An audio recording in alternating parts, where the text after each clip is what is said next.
O tic-tac pesado de um relógio antigo se mistura ao som distante de sirenes de bombardeio e explosões abafadas. O som aumenta, criando uma tensão sufocante. De repente, o barulho corta para o silêncio absoluto do deserto. Apenas o sopro do vento na areia. Quase tudo o que você sabe sobre as guerras modernas está errado. Nós fomos ensinados que os conflitos que moldaram o último século foram causados por choques de civilizações, disputas religiosas ou a busca cega pela democracia. Mas a verdade é muito mais fria, calculista e está escondida nas águas do Canal de Suez. Fevereiro de 1945. A Segunda Guerra Mundial está nos seus capítulos finais. O mapa do mundo está sendo redesenhado. Enquanto o destino da humanidade parece ser decidido nos campos de batalha europeus, dois homens se encontram em segredo absoluto a bordo de um navio de guerra americano, o USS Quincy. De um lado, o presidente dos Estados Unidos, Franklin Delano Roosevelt. Do outro, o rei Abdulaziz Al-Saud, o implacável fundador da Arábia Saudita. Eles nunca haviam se visto. Eles não compartilhavam a mesma fé, a mesma cultura ou a mesma visão de mundo. Mas, naquele dia, eles apertaram as mãos.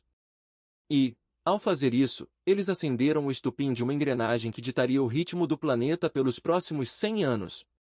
Um aperto de mãos que deu origem a golpes de Estado, invasões militares, crises econômicas globais e ao surgimento do terrorismo moderno. Uma aliança profana entre a maior democracia ocidental e a monarquia teocrática mais absoluta do planeta.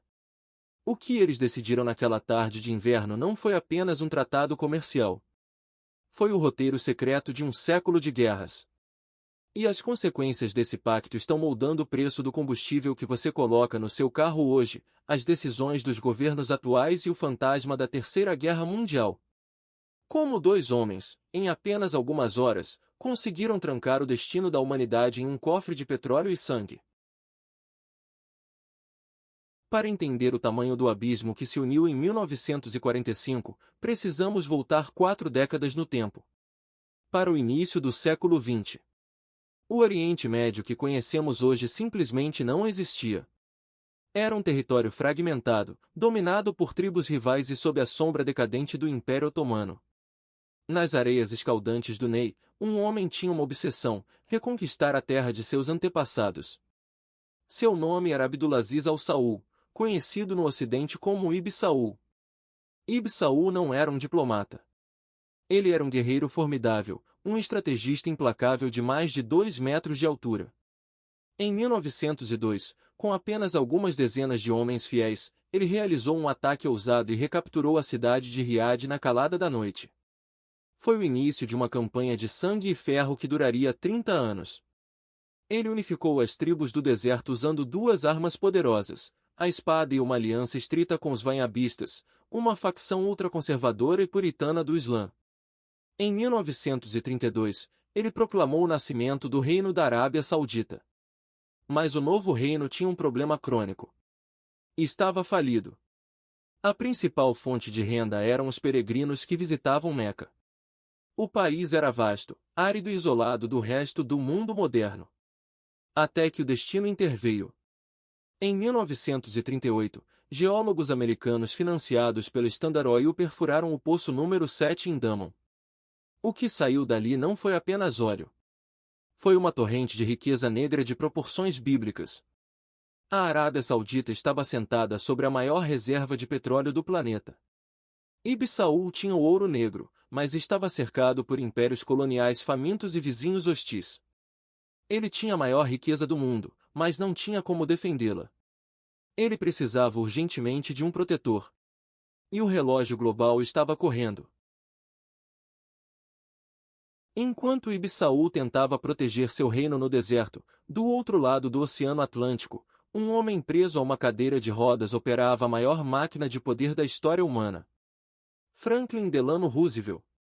O presidente que tirou os Estados Unidos da Grande Depressão e que agora liderava o esforço de guerra aliado. Em 1944, Roosevelt já estava gravemente doente, exausto pelos anos de conflito global. Mas sua mente geopolítica continuava afiada como uma navalha. Ele sabia que a Segunda Guerra Mundial estava ganha, mas sabia também que a paz seria apenas uma ilusão. O próximo adversário já estava no horizonte, a União Soviética de Joseph Stalin. E Roosevelt tinha uma certeza matemática absoluta. A vitória na Segunda Guerra Mundial só foi possível por causa do petróleo americano. Tanques, aviões, navios, tudo funcionava à base de combustível. Mas as reservas dos Estados Unidos estavam perigosamente esgotadas pelo esforço de guerra. Se os Estados Unidos quisessem ser a superpotência dominante no pós-guerra, eles precisariam controlar o motor do mundo. E esse motor não estava mais no Texas. Estava no Golfo Pérsico. A lógica de Roosevelt era puramente pragmática, despida de qualquer idealismo democrático. Não importava que a Arábia Saudita fosse um regime absolutista que aplicava a lei islâmica de forma rigorosa. Na xadrez geopolítico que se desenhava, a moralidade era um luxo que Washington não podia pagar. O presidente americano precisava do petróleo. O rei saudita precisava de armas e sobrevivência. O cenário estava montado para um encontro que mudaria a história. Fevereiro de 1945. A Conferência de Yalta, onde Roosevelt, Churchill e Stalin dividiram a Europa, acaba de terminar. Churchill acredita que o presidente americano está voltando direto para Washington. Ele está errado. Roosevelt tem uma missão ultra-secreta no Grande Lago Amargo, no Canal de Suez. O cruzador pesado USS Quincy aguarda ancorado. A segurança é máxima. Ninguém fora do círculo mais íntimo do presidente sabe o que está prestes a acontecer. De repente, um destroyer americano se aproxima. No convés, uma cena surreal que os marinheiros americanos nunca esqueceriam. Tapetes orientais caríssimos cobrem o metal cinza do navio de guerra. Tendas de lona foram armadas. Há ovelhas vivas a bordo para serem abatidas segundo os preceitos islâmicos. Ibn Saud havia deixado seu reino pela primeira vez na vida para encontrar o líder do mundo ocidental. No dia 14 de fevereiro, os dois homens sentam-se frente a frente no convés do USS Quincy. O contraste é absoluto. Roosevelt, pálido, enfraquecido pela doença, vestindo um terno escuro. Ibn Saud, imponente, com suas vestes tradicionais árabes e um olhar que já havia comandado batalhas no deserto. Eles conversam por horas através de intérpretes. Falam sobre a guerra, sobre a Palestina, sobre o futuro. Mas o verdadeiro cerne da conversa é um pacto de conveniência mútua tão sólido que resistiria a todas as tempestades ideológicas do século seguinte. Ali, naquele convés, sem a presença da imprensa, sem tratados formais assinados que precisassem passar pelo escrutínio do Congresso americano, o destino do século XX foi selado. O acordo do USS Quincy pode ser resumido em uma fórmula simples, mas com consequências devastadoras. Petróleo por proteção. Os termos eram claros. A Arábia Saudita garantiria o acesso exclusivo e prioritário dos Estados Unidos e de suas empresas de energia e suas gigantescas reservas de petróleo. O fluxo de óleo bruto para o Ocidente nunca poderia ser interrompido e o preço deveria ser mantido em níveis que sustentassem o crescimento econômico americano. Em troca, os Estados Unidos assumiam um compromisso eterno na segurança militar absoluta do Reino da Arábia Saudita e da dinastia Al Saud. Se qualquer potência estrangeira, ou qualquer ameaça interna, tentasse derrubar a monarquia saudita, os Estados Unidos usariam toda a força do seu império militar para protegê-los. Pense nas implicações disso. A maior democracia do mundo, que se autoproclamava defensora da liberdade e dos direitos humanos, transformava-se na fiadora oficial de um regime onde o poder absoluto estava nas mãos de uma única família e onde a dissidência era punida com a morte. A partir daquele momento, a política externa americana perdeu sua bússola moral no Oriente Médio. O petróleo saudita tornou-se uma questão de segurança nacional dos Estados Unidos. Defender Riad era tão importante quanto defender Washington ou Nova York. E o mundo logo descobriria que, para manter esse fluxo de petróleo correndo pelas artérias da economia global, o preço a ser pago seria calculado em vidas humanas e guerras intermináveis. Nos anos seguintes ao encontro do USS Quincy, o mundo rachou ao meio. A Guerra Fria começou. E o pacto entre Washington e Riad tornou-se a arma secreta mais potente do arsenal americano contra a União Soviética. Para reconstruir a Europa Ocidental através do Plano Marshall e conter o avanço do comunismo, os Estados Unidos precisavam de energia barata e abundante. A Arábia Saudita cumpriu sua parte do acordo à risca. O petróleo saudita alimentou o milagre econômico europeu e garantiu que as máquinas militares da OTAN estivessem sempre prontas para o combate. Mas a parceria foi além da economia. Tornou-se uma aliança ideológica oculta. Os Estados Unidos temiam o nacionalismo árabe secular e o comunismo ateu. A Arábia Saudita temia o mesmo. Riad usou os bilhões de dólares que entravam através da venda de petróleo para financiar a exportação do wahabismo por todo o mundo islâmico.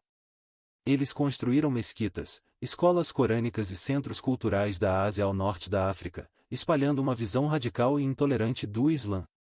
Os americanos fecharam os olhos.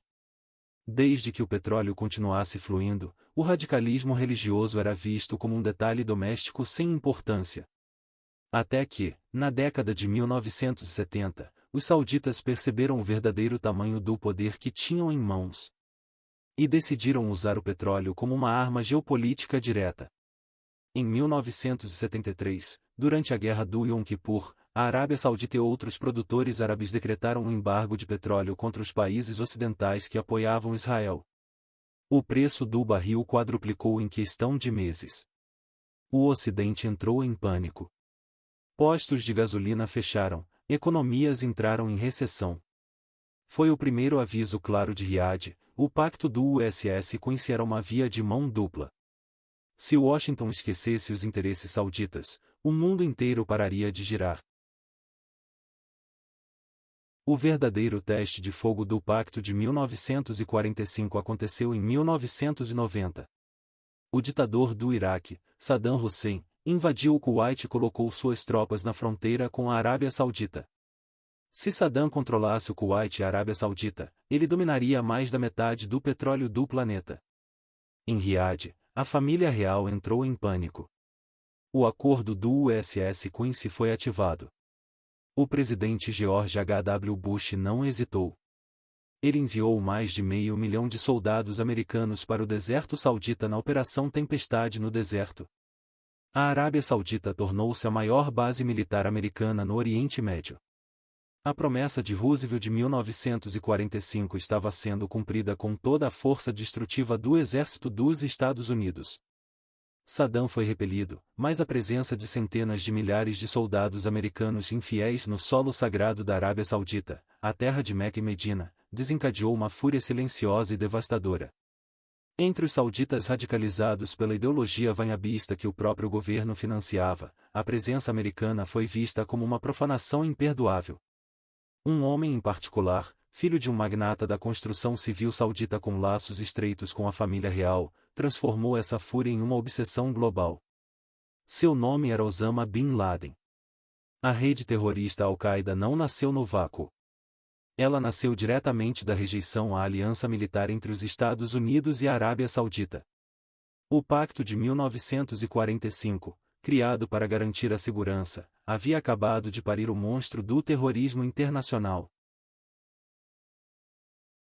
11 de setembro de 2001. O dia que mudou o mundo para sempre. Quando a poeira das Torres Gêmeas baixou, o FBI descobriu uma verdade incômoda e aterrorizante que Washington tentou desesperadamente abafar. Dos 19 terroristas que sequestraram os aviões, 15 eram cidadãos sauditas. O próprio Osama Bin Laden era saudita. E o financiamento para a operação vinha de redes de caridade baseadas na Arábia Saudita. Em qualquer outra circunstância histórica, isso teria significado um estado de guerra imediato entre os dois países. Mas o fantasma de Roosevelt e Ibn Saud pairava sobre o Salão Oval. Em vez de responsabilizar Riad, o governo de George W. Bush fez o impensável. Nos dias seguintes aos ataques, enquanto todo o espaço aéreo americano estava fechado, voos privados foram autorizados a recolher dezenas de cidadãos sauditas de elite, incluindo membros da família Bin Laden, e levá-los em segurança para fora dos Estados Unidos. A geopolítica do petróleo exigia uma ginástica narrativa monumental. Para proteger a aliança com a Arábia Saudita, os Estados Unidos mudaram o foco. Eles invadiram o Afeganistão e, em 2003, usaram falsos pretextos para invadir o Iraque de Saddam Hussein. A invasão do Iraque destruiu o equilíbrio de poder no Oriente Médio. Ela abriu espaço para a ascensão do Irã fundamentalista, o maior inimigo da Arábia Saudita na região.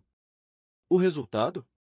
Uma guerra fria islâmica entre Riad e Teherã, travada por procuração através de guerras civis brutais na Síria, no Líbano e no Iêmen. Milhões de vidas destruídas. Países inteiros transformados em ruínas. Ondas de refugiados desestabilizando a Europa. Tudo isso é o efeito dominó direto de um pacto firmado em um convés de navio em 1945. Os Estados Unidos tornaram-se reféns do próprio monstro que ajudaram a armar. Corte para o mundo atual. A aliança entre Washington e Riad não é mais a mesma, mas ela continua ditando as regras do jogo global. A Arábia Saudita hoje é liderada por um jovem príncipe herdeiro implacável, Mohammed bin Salman, conhecido como MBS. Ele entendeu perfeitamente que o mundo está mudando, que o Ocidente fala em transição energética, mas que, na realidade prática, o petróleo ainda é o sangue que corre nas veias do capitalismo global. Quando o jornalista saudita Jamal Khashoggi foi assassinado e esquartejado dentro do consulado saudita em Istambul, o mundo ocidental fingiu indignação.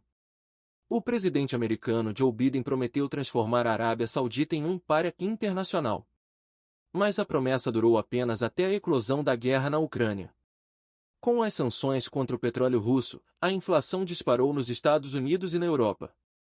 A estabilidade política dos governos ocidentais estava ameaçada pela alta dos preços dos combustíveis. O que Biden fez? Ele engoliu o próprio orgulho e viajou até Riad para cumprimentar Mohammed bin Salman com um toque de punhos. Ele foi pedir que os sauditas aumentassem a produção de petróleo para baixar os preços. E a resposta de MBS foi um choque de realidade geopolítica para Washington. A Arábia Saudita não apenas se recusou a aumentar a produção de forma significativa, como se aliou à Rússia na OPEP+, para manter os preços elevados, protegendo seus próprios lucros e os de Moscou. Riad mandou um recado claro ao mundo: o pacto do USS se mudou de lado. A Arábia Saudita não precisa mais desesperadamente da proteção militar americana como precisava em 1945. Agora, eles têm outras opções. Eles estão estreitando laços com a China, a maior compradora de seu petróleo, e se juntando ao bloco dos BRICS. O petróleo continua sendo a arma mais poderosa do mundo. E quem controla o petróleo? Controla os governos do Ocidente. 101 anos se passaram desde que Ibn Saud unificou seu reino. 81 anos se passaram desde que ele se sentou com Franklin Roosevelt no USS Quincy. Aqueles dois homens estão mortos há décadas, mas o mundo que eles criaram continua operando sob as mesmas regras brutais. Um pacto nascido da conveniência e do pragmatismo que alimentou o crescimento do mundo moderno, mas que cobrou seu preço em guerras, terrorismo e instabilidade crônica. Hoje, estamos no limiar de uma nova era. A aliança profana que manteve o mundo estável, sob uma perspectiva violenta, está se esfacelando. Os Estados Unidos buscam a autossuficiência energética, a China avança sobre o Oriente Médio, e a Arábia Saudita usa sua riqueza trilionária para comprar influência global, desde o esporte até a tecnologia do futuro. Mas não se engane.